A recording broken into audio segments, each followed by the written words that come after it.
Bonjour à toutes et à tous et bienvenue dans notre podcast La Minute d'Angle. Aujourd'hui, nous allons aborder un sujet qui est essentiel pour quiconque souhaite se lancer dans le rechargement de cartouches.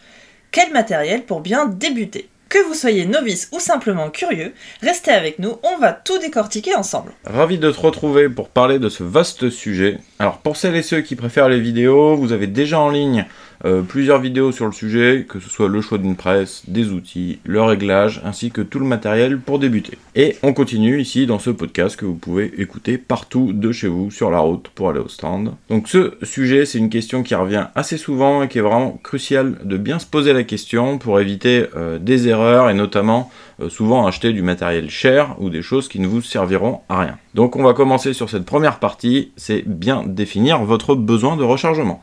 Exactement. La première étape, et c'est la plus importante, c'est de bien définir votre besoin.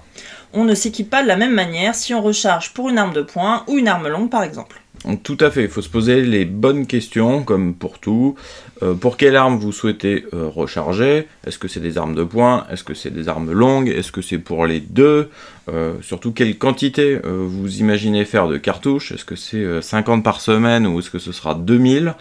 Ou bien est-ce que c'est pour faire vraiment de l'extrême précision, pour tout mettre dans un seul trou, ou si c'est plutôt pour faire de la grande quantité? Parce que selon votre réponse, le matériel ne sera pas le même.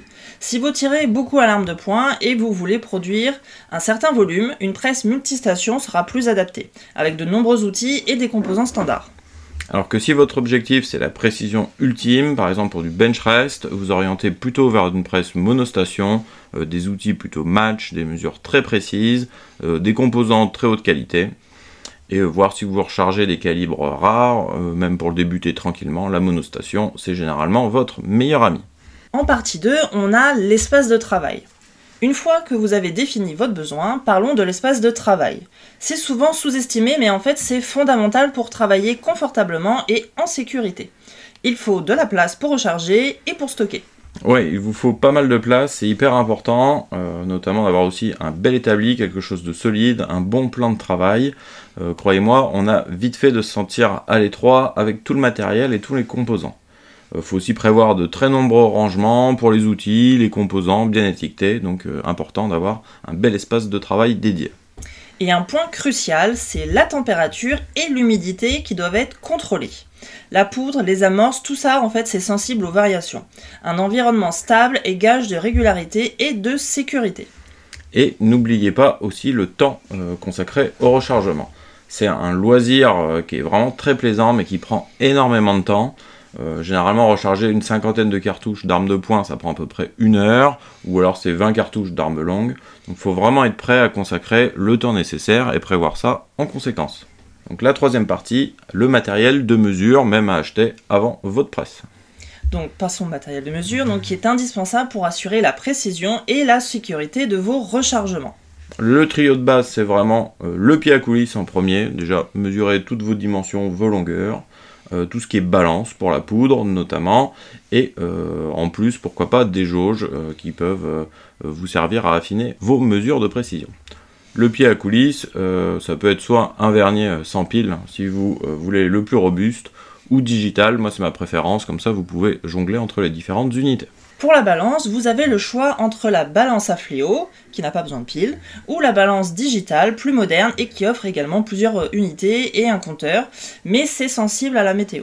Et les jauges, bien que facultatives au tout début, elles deviennent vite très utiles. Ça permet de vérifier par exemple la valeur de l'épaulement, donc ce qui permet de mesurer votre recalibrage, ou encore mesurer les longueurs par rapport au diamètre de balle. Donc c'est un petit plus qui est quand même plutôt intéressant. En quatrième partie, on a les différentes presses de rechargement. Donc là, c'est le cœur de votre installation, la presse de rechargement. Il en existe plusieurs types. On peut généralement les classer en plusieurs catégories. Vous avez les presses plus rares, donc portables ou à main. Ça, c'est plutôt utilisé pour des productions très spécifiques, comme des calibres plus anciens, plus rares, ou le bench rest. Vous avez ensuite le plus courant, les presses monostation, donc vous avez juste un outil à mettre dessus à la fois. C'est idéal vraiment pour la précision, les calibres plus rares, et si vous voulez démarrer tranquillement. Ensuite vous avez les presses plutôt multistation ou progressives, là vous allez avoir plusieurs outils sur votre presse, c'est parfait pour faire de la quantité et notamment plus dédié aux armes de poing. Et ensuite on a la forme de la presse. On a des presses qui sont en haut, qui sont très rigides et précises. Et on a des presses en forme de C, plus ouvertes et offrant un accès plus facile aux outils. C'est moins cher, mais par contre un petit peu moins durable. Et on trouve même les presses coaxiales pour les plus exigeants en matière de précision. Cinquième partie, on va parler un petit peu survoler les outils. On distingue plusieurs catégories. Donc d'abord, on a les jeux d'outils de rechargement spécifiques à chaque calibre. Pour les armes de poing, et plus précisément pour les étuis droits, on trouvera généralement un recalibreur, un évaseur, un positionneur et parfois on a un quatrième, le sertisseur. Pour les armes longues, les étuis bouteilles, ce sera un recalibreur et un positionneur, et on peut avoir des options comme un sertisseur ou un recalibreur de collet uniquement. Donc ça va beaucoup plus loin, après je vous conseille d'aller voir nos vidéos. On trouve aussi des outils universels qui sont indispensables, quelle que soit la presse, simplement comme le lubrifiant. Pour les étuis bouteilles, c'est un indispensable, que ce soit sous forme de cire-pâte, de l'huile, du spray. Un outil que je vous conseille aussi dès le début pour recharger, c'est le marteau à inertie. C'est vraiment indispensable pour désassembler une cartouche, que ce soit une que vous voulez étuyer ou une que vous avez loupée, et je peux vous dire que ça vous arrivera forcément.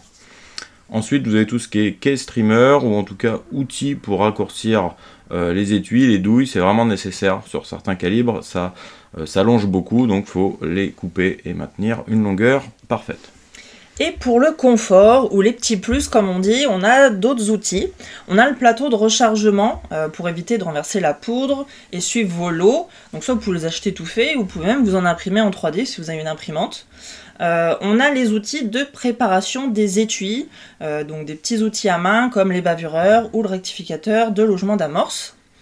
On a aussi l'amorceur à main pour plus de facilité et de rapidité. On peut aussi retrouver la doseuse volumétrique pour préparer rapidement vos doses, en plus de la balance. On a aussi les graineurs très précis pour compléter votre balance. Et aussi le désamorceur à main ou universel. En conclusion, le rechargement, c'est vraiment un univers passionnant, c'est prenant, mais ça devient vite cher, chronophage, et ça prend beaucoup de place. Donc réfléchissez bien à ce que vous voulez faire. Absolument. Avant de vous lancer tête baissée et d'acheter le premier kit complet que vous verrez, réfléchissez bien à votre besoin. Ne prenez que le nécessaire au début. Le bon matériel, on le garde toute sa vie et on ne le regrette pas. Et surtout, privilégiez la régularité, que ce soit dans vos gestes, plutôt que d'acheter des outils hors de prix.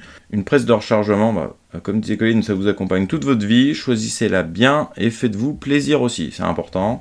Voilà, même pour une bonne précision, inutile au début d'aller chercher des outils Super Match Plus S Extra. Commencez déjà avec un bon jeu d'outils, et si jamais le besoin s'en fait ressentir, allez sur du plus haut de gamme. Donc merci à tous de nous avoir écoutés. On espère que ce podcast vous aura éclairé sur le matériel nécessaire pour débuter le rechargement. Et n'hésitez pas à nous laisser vos questions en commentaire, à vous abonner pour ne pas manquer nos prochains épisodes sur les étapes de rechargement. Et on vous dit à très vite en podcast ou en vidéo.